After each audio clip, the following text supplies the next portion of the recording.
Hey, what's up everyone? It's Matt Karma, founder of TBTC, and in this video, I'm going to show you 5 simple tips that you can start to implement today to allow you to have proper running form. So maybe right now you're in the process of just starting to run and you're like, you have no idea where your arms are supposed to be, where your hands are supposed to be, and you want to just know exactly how to run properly, or you have been running for a period of time and you just want to fine-tune how you run. Okay, so here are 5 simple tips. The first thing that I want you to think about is your shoulder blades. Okay, what you want to have is a slight retraction with your shoulder blades, and basically all that means is you want your shoulder blades to be slightly back. The challenge with a lot of people is that their shoulders are forward. And what this doesn't allow you to do, which gets back into not just having proper running form, but running for a longer period of time, more efficiently, is breathing. Okay, your ability to run for a longer period of time is a lot of it is going to come down to how much oxygen you're allowing into your lungs. So you right now, if you're watching this video and your shoulder blades are really far forward, go ahead and do this, right? Bring your shoulders really, really far forward like this and try and take a big deep breath in. Compared to shoulder blades right back, over exaggerated, you're allowing more oxygen to get into your lungs, okay? So when you're running, I want you to think about slight retraction of your shoulder blades, okay? You don't have to over exaggerate it like you're a chicken or anything like that, right? Just slightly, just a slight retraction, okay? That's the first thing. The second tip is gonna come down to your head position, okay? The challenge with a lot of people, especially if they're working a desk job, is that their chin is either too far forward, okay? And you don't really see it all the way back usually. It's usually just the head is too far forward. So what I want you to do is, when you are running, imagine that you have like a string attached to your head, okay? String attached to your head, and it's literally someone there pulling you up, okay? So you're keeping a nice straight kind of posture, shoulder blades slightly back, and you're not like this, you're not looking down, you're not looking up, it's just slightly, just looking forward. Yeah, and again, coming down to the airways, allowing oxygen to get into the airways, is if your chin is like this, you're not allowing as much oxygen to get into your lungs. Again, if you've ever done a first aid course, what do they tell you to do with their chin? To pull it slightly up, right? Allowing that oxygen to get into those lungs. Okay, so when you're running, don't look at like this. Okay, just slightly up. And then you're able to breathe more efficiently, you're able to have proper running form, and you're able to run for a longer period of time. The third thing that I want to talk about is your arms, the positioning of your arms. The challenge with a lot of people that I see, either they're running like this, okay, they're running too far out, or their arms are just going all over the place, or their hands, when they run, it looks all weird like a spider or something like that.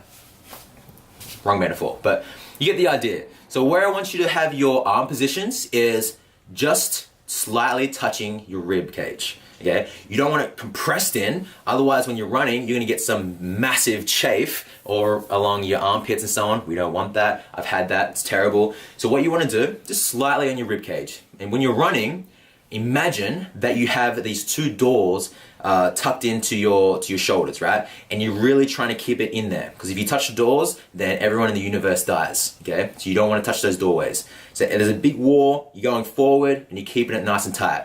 If it goes out like that, then everyone in the universe dies. We don't want that to happen, so just keeping it slightly in, okay? I literally just came up with that metaphor while I was on the spot. So if you're running, it's gonna look like this, okay? Shoulder blades slightly back, chin slightly up, and then you're running with the elbows slightly tucked in, okay? Just like this, cool? And also with the arm positioning as well, you'll notice that my arms are at a 90-degree angle. They're not like this, okay? They're just nice and 90 degrees, elbows going slightly back, and so on, cool? So that's the third tip. The fourth tip that I want you to think about is activating your core. And the reason why this is so important, and I'll leave a link above if you don't know how to activate your core, because that can take 4 or 5 minutes. I'm gonna keep this short. So activating your core is really important, because when you're running, let's say that this is your body here.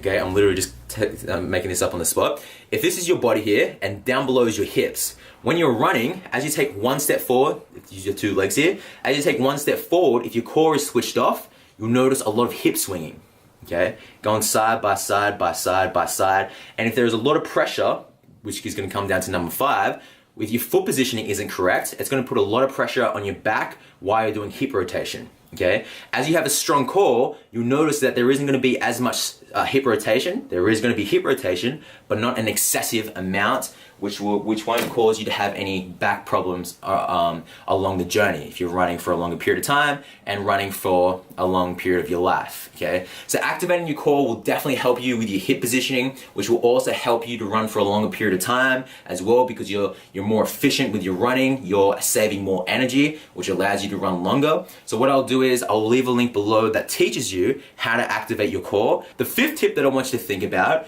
how you're positioning your feet when you're running. Okay, this is a massive problem with a lot of people, especially if they have any postural issues. Either they've got internal rotation where their feet go in like this, okay, their feet, or it's like external rotation where their feet are going outwards like this. But what I want to talk about is when you run, thinking about where you want to land on your feet. So I'm actually going to head outside in a second and demonstrate this. But basically what I want you to think about is if this is your foot right here, this is my shoe. I'm going to put this on in a second. What you want to be landing on, a lot of people think that because they walk like this, boom, boom, and then boom. Okay, they're landing on their heel first. You don't want to be doing that while you're running. When you're running, I want you to land in this position here, pretty much the midfoot. Okay, and I'm going to give you a bonus tip as well with this, because I just thought about this. So it's not actually 5 tips, it's 6. So when you're running, I want you to make sure that you're landing in this position here. Okay, this position here.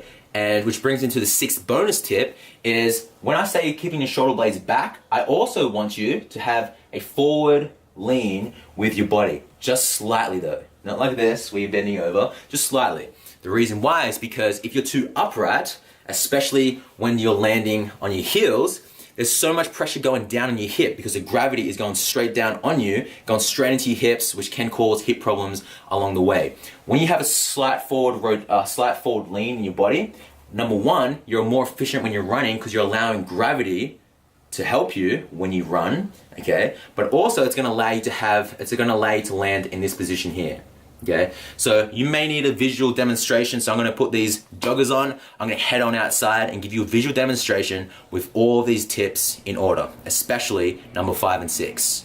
So you're going to see me just demonstrate pretty much all the 6 tips in order, and I really want you to make sure that you're focusing, especially where I'm landing on my feet, thinking about my hip positioning, thinking about where my arms are, the shoulder blades back, but my body's slightly forward. All those things come into place when you do have proper form, and I'll show you from a side angle, and I'll also show you from a front angle as well.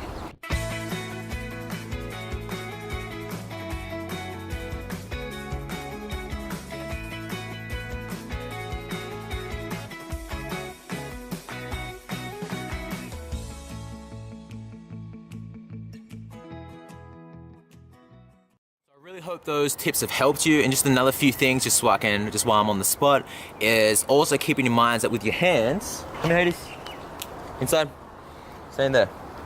Just another few things that with your hands, you can either keep them straight, if you don't want to look like the Terminator or anything like that, then you can just tuck them in, or you can just have them side by side, keeping your thumbs facing up.